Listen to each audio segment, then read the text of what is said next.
rajo bi ngeen doon xaar ngir matal seen yaakaar. Bienvenue, vous nous écoutez sur le www.radioalfayda.net.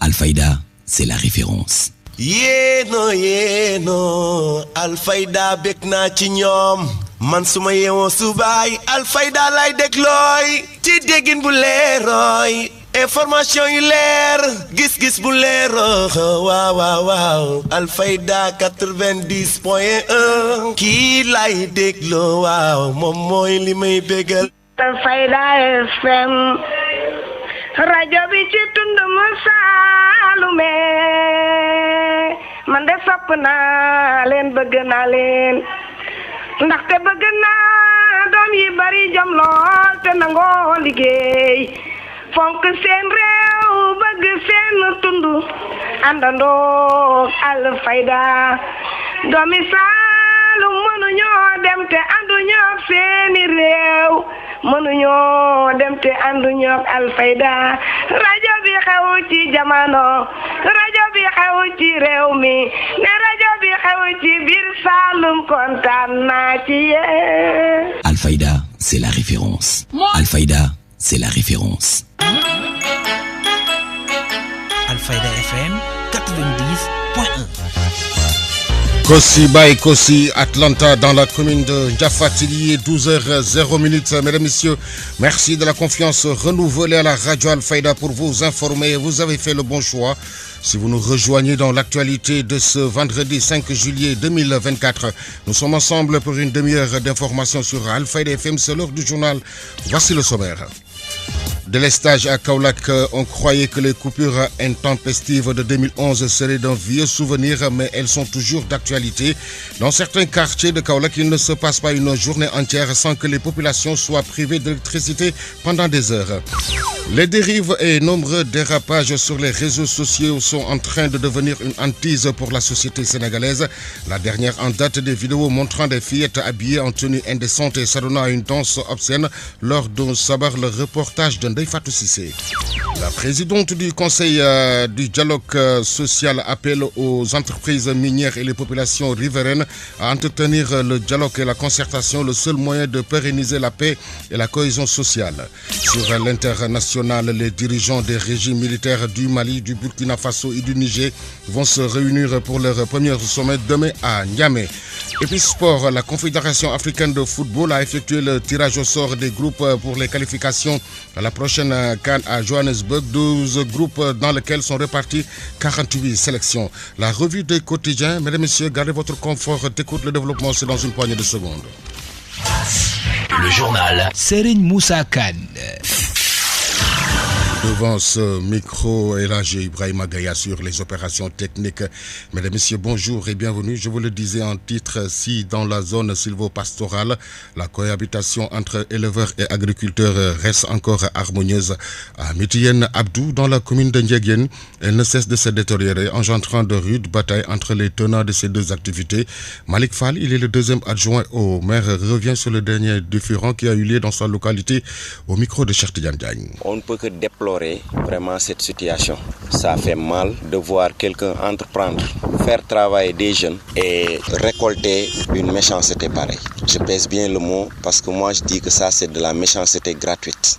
Il n'a rien à se reprocher pour mériter un tel sort. Oui, comme il vous l'a dit tantôt, ce qui se passe, c'est qu'il y a un problème entre les transhumants qui sont présentement sur le périmètre communal de Ndiédiène et les agriculteurs. Nous sommes en début d'hivernage, certains ont semé, les champs commencent à pousser. Alors, vous voyez que nous sommes dans une surface très contiguë, les champs sont tout juste près de la forêt. Il est quasiment impossible de mener des pâturages sur cette zone sans entrer dans les champs. Alors, il y a toujours un délai pour entrer dans la commune quand les travaux champêtres sont terminés. Il y a aussi un délai pour quitter le périmètre communal quand les travaux commencent. Ça a toujours été comme ça et ça n'a jamais créé de problème. Ou bien les problèmes ne sont pas encore en tout cas arrivés à ce niveau. Le samedi passé, le maire avait déjà pris un arrêté pour demander à ce qu'on respecte cette tradition qui voulait que quand la période de l'hivernage arrive et que quand même les transhumants qui viennent avec des têtes d'animaux assez nombreux qui qu'ils quand même puissent quitter ce périmètre jusqu'à une certaine période pour revenir. Alors, nous avons fait le tour de ces transhumants pour leur informer. Certains nous disent qu'ils n'étaient pas là, que les enfants qu'on a trouvés là-bas ou bien que les adultes qu'on a trouvés là-bas en tout cas ne les ont pas informés. On leur avait donné une date limite par rapport à cet arrêté qui a été signé par monsieur le sous-préfet de l'arrondissement de Ndiédiène. La date limite c'était le lundi. Ça veut dire que 72 heures après, ils étaient toujours là. Et les complaintes s'agrandissaient de jour en jour. Et il fallait qu'on prenne une décision pour éviter que les gens là n'en viennent aux mains. Différent entre transhumants et agriculteurs dans Abitienne Abdou, dans la commune de Ndiédiène. Malik Fall, deuxième adjoint au maire, poursuit sur l'attaque du périmètre maraîcher, une situation que déplorent les habitants. Et pourtant, le préfet avait demandé à la gendarmerie de faire respecter ce qui a été établi. Réécoutons-nous toujours au micro de Cheikh Tidiane Diagne. La gendarmerie est revenue hier. Ils ont encore fait le tour de là où ils sont en tout cas pour leur demander maintenant de quitter. Alors, c'est sur ces entrefaits maintenant que le président de la commission domaniale m'a réveillé tôt ce matin pour me signifier qu'il y a des gens qui ont attaqué son périmètre maraîcher, qui ont coupé les filets et qui ont même coupé les récoltes. C'est une situation que nous dénonçons, que nous déplorons vivement. C'est vraiment inhumain parce que rien ne vaut une telle méchanceté. Là, je pèse bien mes mots. En tout cas, pour ce qui concerne la municipalité, le maire a fait ce qu'il faisait tous les ans, qui consistait maintenant à prendre un arrêté pour demander aux gens maintenant de veiller à ce que les animaux en divagation n'entrent plus dans les champs. Alors cet arrêté a été transmis à monsieur le sous-préfet qui s'est basé sur ça pour prendre un autre arrêté demandant à la gendarmerie de faire respecter ce qui a été établi. Alors ce qu'on peut faire, c'est tout ce que la loi permet maintenant de faire pour rétablir la vérité des faits et pour permettre à celui qui a investi autant d'argent sur ça de recevoir une compensation à la hauteur de ses pertes, que la loi soit appliquée dans toute sa rigueur pour que pareille situation ne se reproduise plus ici. À l'instant, Malik Fall, deuxième adjoint au maire à Abitienne Abdou dans la commune de Ndiédiène. Je vous le disais en titre, retour des délestages à Kaolack. Chérif Sow, réparateur de machines, souligne au centre-ville de Kaolack, tout est aux arrêtés à cause du phénomène plongeant ainsi réparateurs, commerçants et travailleurs dans une situation défavorable. Bon, la situation des coupures au niveau de la région de Kaolack, c'est vraiment grave. Nous devons prendre des mesures pour la régularisation de cette situation qui ne doit pas durer. Parce que honnêtement, si ça continue comme ça, mon vieux, ça risque de créer tous les problèmes du monde. Parce que personne n'est content de cette situation-là. Donc on doit lutter contre ça. Les machines en panne, il y en a en pagaille ici. Si on décompte les machines qui sont en panne, il y en a à peu près une dizaine. À cause de la coupure. À cause des coupures-là. Des coupures incessantes. Parce que vraiment, c'est difficile. Pape Demba, on le regrette, parce que c'est un gosse bon Khamni. Vraiment, vraiment, le gosse là, je n'aimerais pas que me bouger, parce que vraiment, il a un niveau bon Khamni dal. Moi, il faut pour y éviter. Ils doivent encore redoubler d'efforts pour vraiment travailler, tenir compte de leurs clients, parce que ça, c'est très important. Il ne faut pas négliger les clients. Ils doivent essayer de maîtriser ce qu'ils font pour vraiment satisfaire la clientèle, quoi. Ça, c'est important. Je vais faire des réclamations parce que je suis dans l'obligation de le faire. Il y a trop de panne, quoi. Je suis dans l'obligation. Je vais faire la photographie des machines et faire une réclamation pour le joindre après. L'actualité régionale, nationale, c'est sur Alfayda FM 90.1. Émettant depuis Medina Baye, immeuble Cheikh Imam Hassan Cissé, studio Ali Moumar à Lilo. L'info se poursuit également sur les www.radioalfayda.net. Éducation, après l'expulsion des 64 candidats détenteurs de téléphone portable du jury 1506 du nouveau lycée, l'association des parents d'élèves de Kaolack demande la clémence.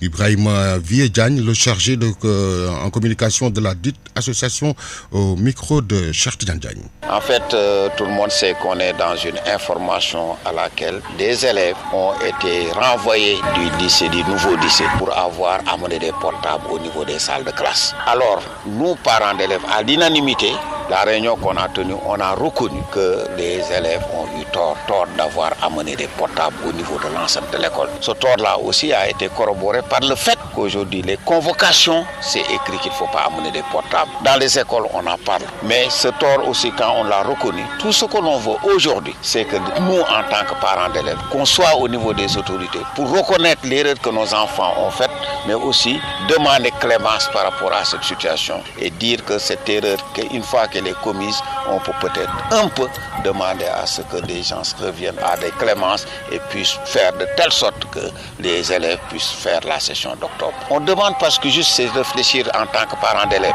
Réfléchir en tant que parent d'élève, c'est juste se rappeler que cet élève qu'on a renvoyé, c'est un élève que les parents ont payé pour lui depuis la maternelle, l'école primaire, le secondaire, et même faire des sacrifices jusqu'à leur amener au niveau du lycée pour qu'ils puissent faire l'examen. S'il y a eu cette erreur d'avoir amené les portables, nous, tout ce qu'on peut faire, c'est d'aller au niveau des autorités, de demander la clémence. Et c'est ce qui fait qu'aujourd'hui, on s'est mobilisé, et cette mobilisation a permis à ce que l'on soit d'abord au lycée, voir le chef de centre, voir le président de jury, mais aussi on est à la gouvernance pour voir le gouverneur et demander clémence et faire de telle sorte que toute notre démarche, que les autorités nous aident à avoir des choses positives. Une erreur reconnue est à moitié pardonneuse selon toujours Ibrahim Viedjagne après leur rencontre auprès des autorités qui sont favorables à la demande. Occasion saisie par l'association pour lancer un appel à l'endroit des parents sur les réseaux sociaux et leurs dérives. Réécoutons-le toujours au micro de Cheikh Tidiane Diagne. On a rencontré l'IA, on a rencontré le chef de centre, on a rencontré le président du jury. Tous ces gens sont favorables à ce qu'il y ait une solution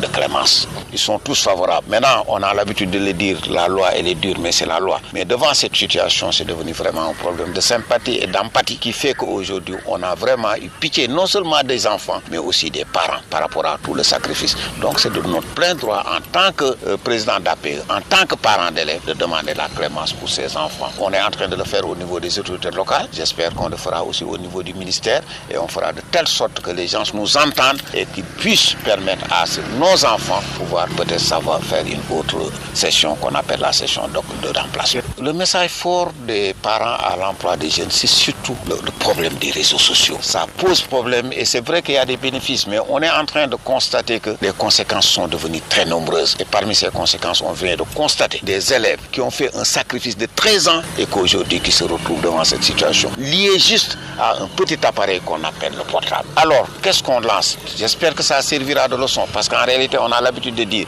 les épreuves ne sont pas importantes, c'est les leçons des épreuves. Tirons une des leçons. Et les leçons qu'on tire aujourd'hui, c'est de pouvoir dire que nous, parents d'élèves, notre rôle, c'est vrai que c'est très difficile. Le portable, c'est pas un saut qu'on porte. Les parents d'élèves peuvent ne pas pouvoir contrôler les enfants par rapport au port de portable. Le portable, c'est une petite chose où on peut mettre n'importe où.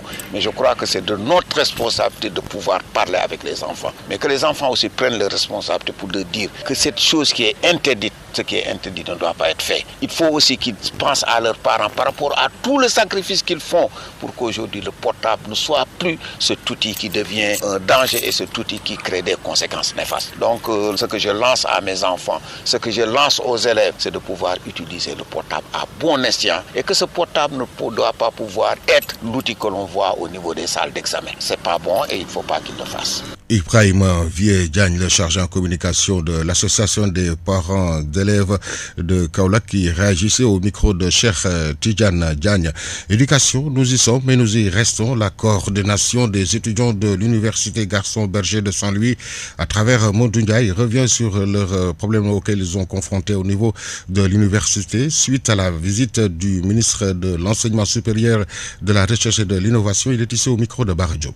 Le ministre de l'Enseignement supérieur, de la Recherche et de l'Innovation a fait le déplacement au niveau de cette université. Le matin, on a fait le tour du campus, à savoir le campus pédagogique et le campus social. Nous avions noté des problèmes au niveau du campus pédagogique, à savoir des problèmes de connectivité, des problèmes liés aux salles et cours, les problèmes liés aux amphithéâtres et aux chapiteaux. Donc, allant dans ce sens, nous avions aussi fait le déplacement au niveau social. Nous avons noté des problèmes d'ordre au niveau de l'hébergement, des problèmes au niveau de l'assainissement, des problèmes au niveau du volet social. Nous avons noté des problèmes au niveau de l'hébergement, des problèmes au niveau de l'assainissement, des problèmes au niveau de la restauration, mais aussi des problèmes liés au niveau de l'eau. Donc, en sus de toutes ces revendications, au niveau du volet pédagogique, nous avons noté des problèmes liés à la connectivité, des problèmes liés à l'électricité, des problèmes de salles de cours et de TD, des problèmes liés aux anciens amphithéâtres, des problèmes liés au niveau chapiteau. Allant dans ce sens, nous avons aussi fait le déplacement au niveau social. Au niveau social, nous avons des problèmes liés à l'assainissement qui causent d'énormes soucis aux étudiants. S'en suivra les problèmes liés à l'eau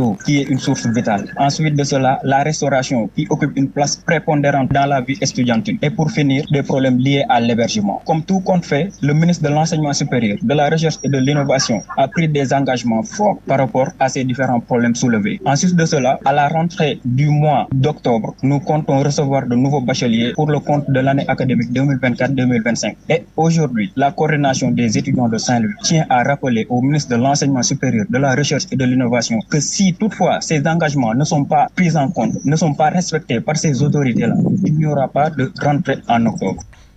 À l'instant, Modou Ndiaye de la coordination des étudiants de l'université Gaston Berger de Saint-Louis.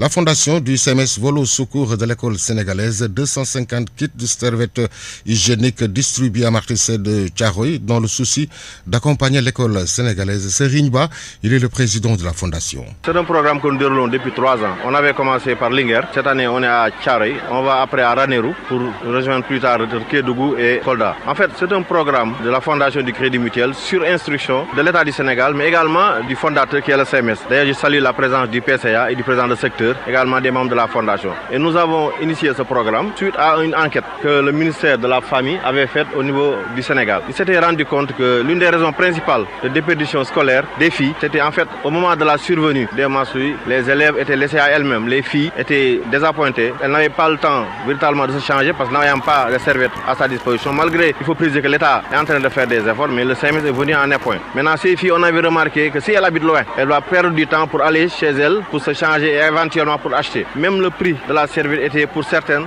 compliqué. C'est pourquoi nous avons pensé véritablement dans le souci d'accompagner l'école sénégalaise, parce qu'en fait, la fondation a 2 piliers essentiels, c'est l'éducation et la santé. Et en termes d'éducation, nous voulons véritablement favoriser l'excellence. Et pour qu'il y ait l'excellence, il faut que les filles soient véritablement dans d'excellentes conditions. C'est pourquoi nous avons initié ce programme de distribution. Pour aujourd'hui, on est à Martissé pour distribuer 250 kits de serviettes hygiéniques. 3 kits, c'est des kits réutilisables. Véritablement, il y a même un mode d'emploi dans le sac. On avait commencé le lancement à Lingers, au lycée Sagata. L'année dernière, on était à Matam. On a fait également Bakel, Tamba, Yembel. Cette année, on va commencer par Thiaroye. On va de ce pas à Ranérou pour véritablement faire la même activité. Après Ranérou, on ira à Kolda, Kédougou. En tout cas, on va faire le tour du Sénégal en réhabilitant des cases de santé et en dotant véritablement de matériel au centre de santé. Programme de distribution des serviettes hygiéniques à Thiaroye.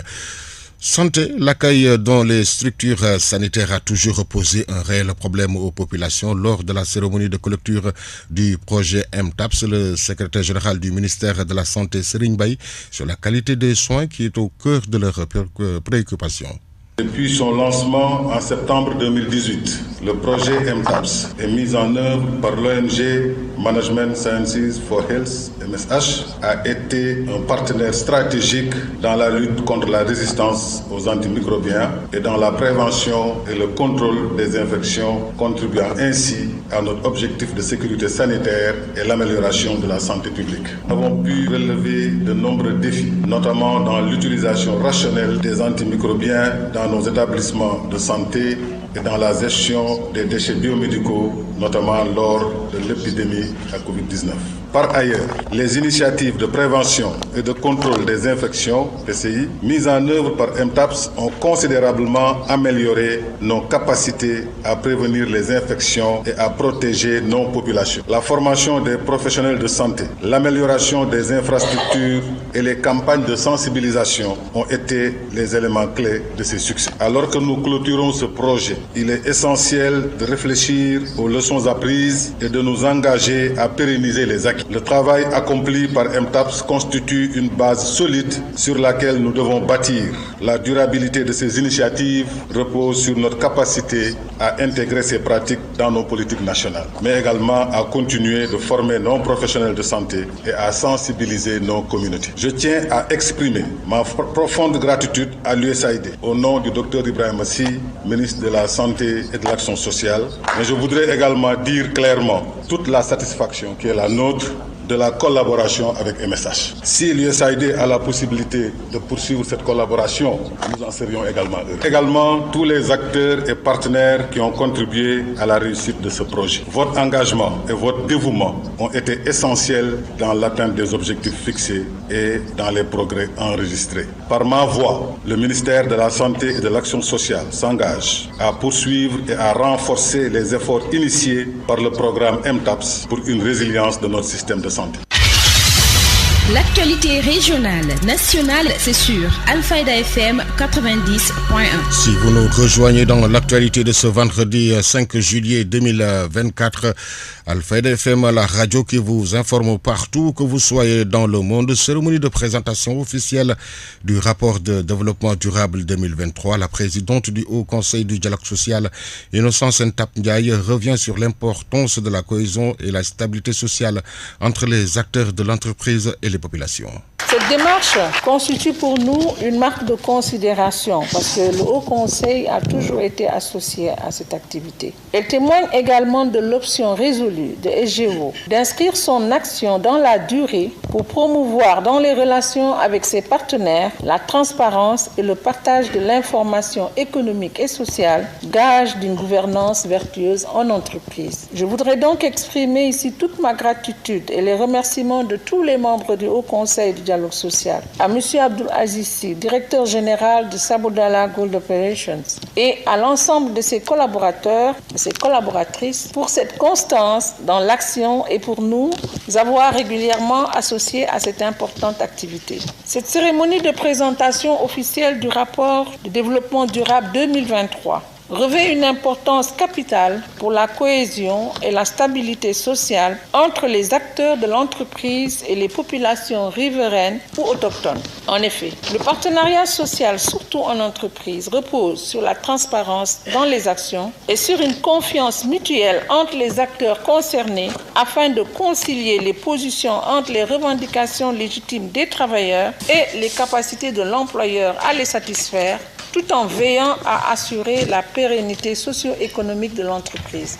La présidente du Haut Conseil du dialogue social s'est réjouie de l'intérêt particulier que les responsables de Sabodala Gold Operation accordent au mécanisme du dialogue social et à sa promotion. Réécoutons la présidente Innocence Ntap Ndiaye. Par ailleurs, cette initiative de Sabodala Gold Operations, consistant à partager régulièrement les résultats de ses actions sur le développement durable, répond à une triple exigence. D'abord, celle de rendre compte aux populations sénégalaises de l'utilisation de nos ressources naturelles, notamment minières. Ensuite, celle d'être en phase avec la volonté exprimée par son Excellence M. Bassirou Diomaye Diakhar Faye de faire bénéficier aux générations sénégalaises, actuelles et futures, les retombées de l'exploitation de nos ressources minières, pétrolières et gazières.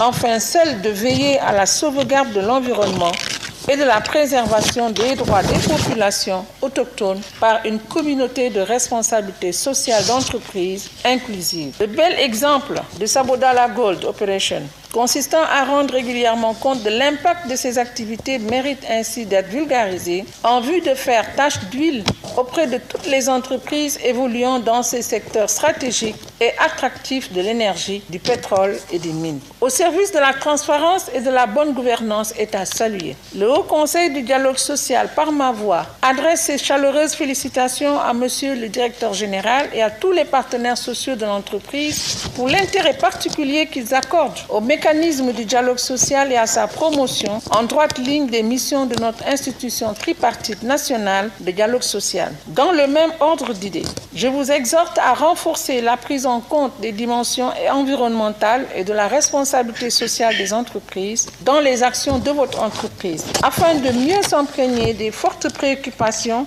et attentes des populations vivant dans les zones d'implantation des entreprises minières. Dire que nous sommes dans un contexte de recrudescence des exigences des populations en matière de transparence et de bonne gouvernance. Et je voudrais insister sur la cible jeune. Les jeunes dont les attentes et les préoccupations s'imposeront plus que jamais à nous. Comme l'illustrent les dernières statistiques démographiques, il convient d'orienter toutes nos politiques publiques vers la création massive d'emplois. Les secteurs extractifs, y compris miniers, pétroliers et gaziers, ne devaient pas y déroger. Innocence Ntap Ndiaye lors de la cérémonie de présentation officielle du rapport de développement durable 2023. Direction Rio, bien que compétences non transférées, l'assainissement est un secteur que la mairie de Rufisque élève en priorité dans ses activités. Selon le maire Mor Cissé, un budget de 3,35 milliards pour le volet aménagement d'ouvrages secondaires de drainage des eaux pluviales.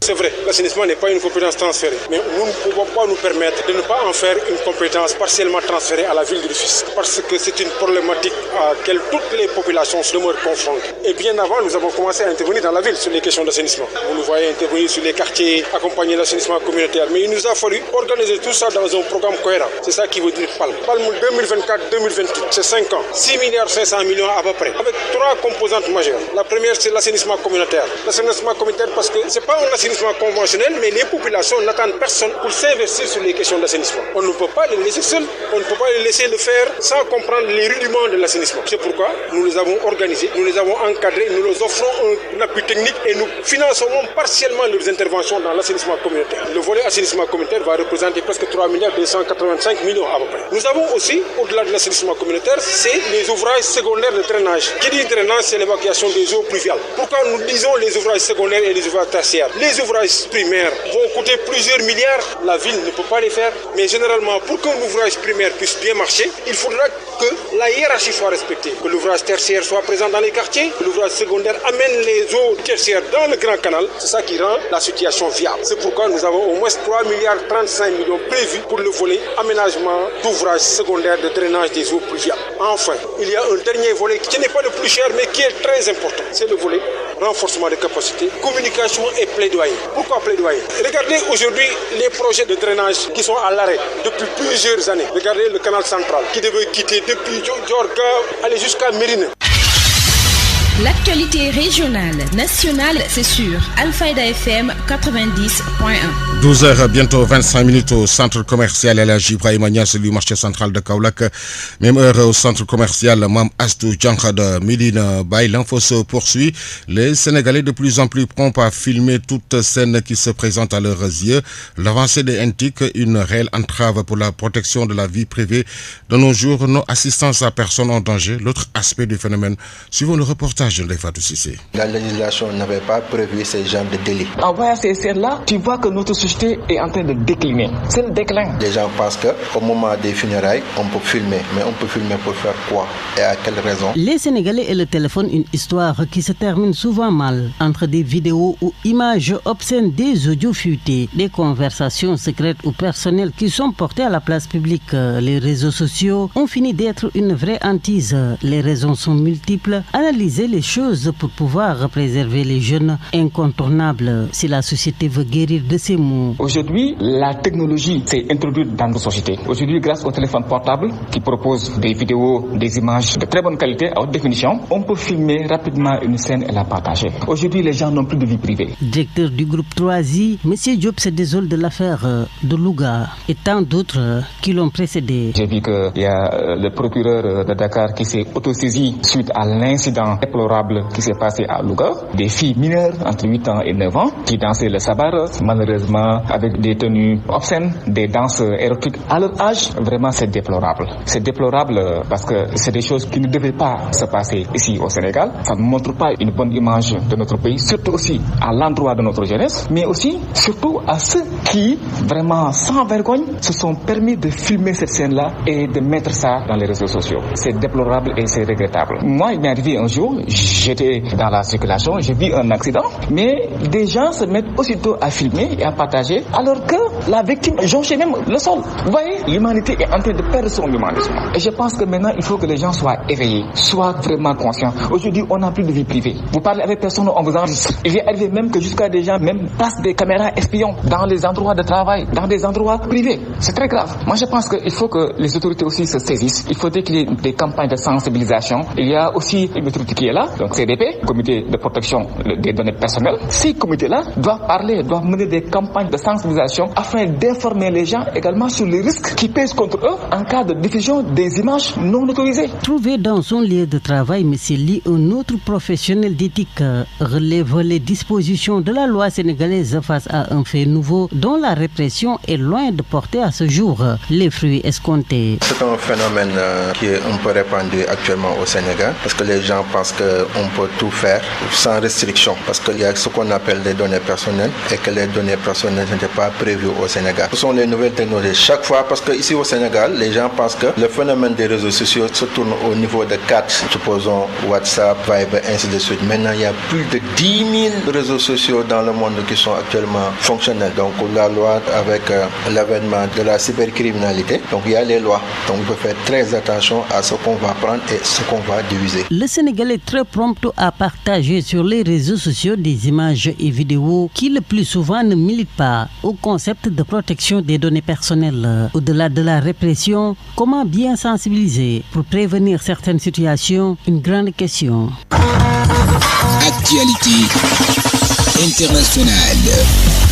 Sur l'international, les dirigeants des régimes militaires du Mali, du Burkina Faso et du Niger vont se réunir pour leur premier sommet demain à Niamey. C'est une série de brèves réalisées par nos partenaires de la Voix de l'Amérique. Les États-Unis se sont félicités d'une trêve humanitaire de 2 semaines dans l'est de la République démocratique du Congo au milieu de violents combats entre les troupes gouvernementales et les rebelles du M23. C'est ce qu'a déclaré jeudi la Maison-Blanche. Actualité internationale. Les chefs militaires du Mali, du Burkina et du Niger vont se réunir pour la première fois demain, samedi, à Niamey, dans le cadre d'un sommet de l'Alliance des États du Sahel. Cette rencontre aura lieu la veille d'un sommet de la CEDEAO, dont les 3 pays ont annoncé leur retrait en janvier.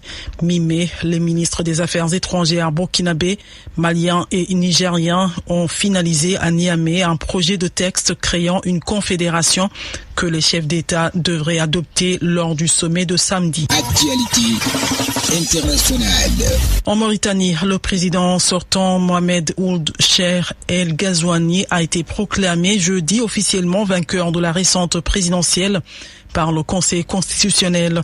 Il devrait prêter serment pour un 2e mandat le 2 août prochain. Près de 90 migrants ont péri lundi lors du naufrage de leur embarcation au large de la Mauritanie, ont indiqué jeudi des officiels, précisant que des dizaines d'autres sont portés disparus.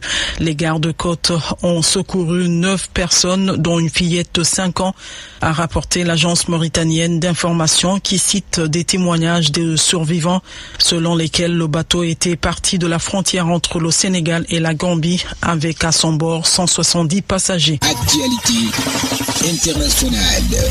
Israël retourne à la table des négociations vendredi au Qatar pour un cessez-le-feu dans la bande de Gaza. Législative britannique, le Premier ministre sortant Rishi Sunak a été réélu député mais a concédé la défaite de son parti face aux travaillistes qui remportent la majorité du Parlement après les législatives hier.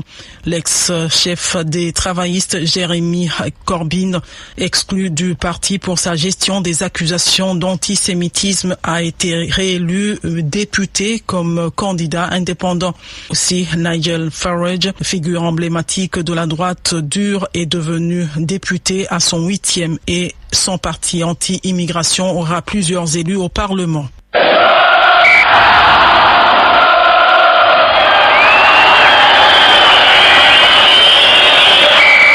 L'actualité sportive. Une page sportive que nous ouvrons avec le tirage des groupes des éliminations de la CAN 2025 prévue au Maroc du 21 décembre au 18 janvier 2026. La cérémonie s'est déroulée à Johannesburg en Afrique du Sud dans le groupe A. Tunisie, Madagascar, Comores, Gambie. Groupe B, Maroc, Gabon, Centrafrique, Lesotho. Groupe C, Égypte, Cap-Vert, Mauritanie, Botswana. Groupe D, Nigeria, Bénin, Libye, Rwanda. Groupe E, Algérie, Guinée équatoriale, Togo, Libéria. Groupe F, Ghana, Angola, Soudan, Niger. Groupe J, Côte d'Ivoire, Zambie, Sierra Leone et Tchad. Groupe H, RD Congo, Guinée, Tanzanie, Éthiopie. Groupe I, Mali, Mozambique, Guinée-Bissau, Eswatini. Groupe J, Cameroun, Namibie, Kenya, Zimbabwe. Groupe K, Afrique du Sud, Ouganda, Congo, Soudan du Sud. Groupe L, Sénégal, Burkina Faso, Malawi et Burundi. Quart de finale Euro 2024 à 16h, Espagne joue l'Allemagne et à 19h, Portugal joue la France.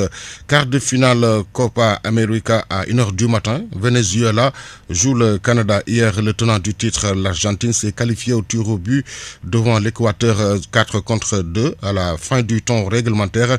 Les deux formations se sont quittées sur le score d'un but partout. Moussa Niakhité à l'Olympique lyonnais pour un montant record et devient la recrue la plus chère du club, 31 millions d'euros pour les 4 prochaines saisons. Basketball Final Four, N1 national masculin, choc AS Douane Duc et un attrayant AS Ville de Dakar, Jeanne d'Arc. Chez les filles, AS Douane joue le Duc et l'AS Ville de Dakar joue la Jeanne d'Arc de Dakar.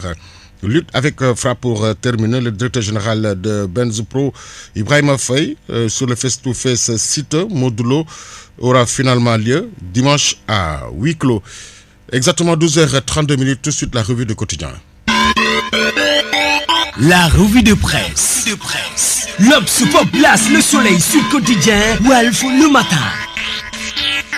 La presse du jour lue et parcourue en 3 minutes par Ngoné Ndiaye. Bonjour et bienvenue. La justice à fond, Diomaye rassure, mentionne le quotidien Le Public. Rupture à la justice, souligne le quotidien Grand Panel. Après le diagnostic des assisards, Dame Justice reçoit 30 points de suture. Des propositions autour du bannissement, du retour du parquet, institution d'un juge des libertés entre autres. Bassirou Diomaye Faye dans Rewmi Quotidien s'engage à appliquer les recommandations.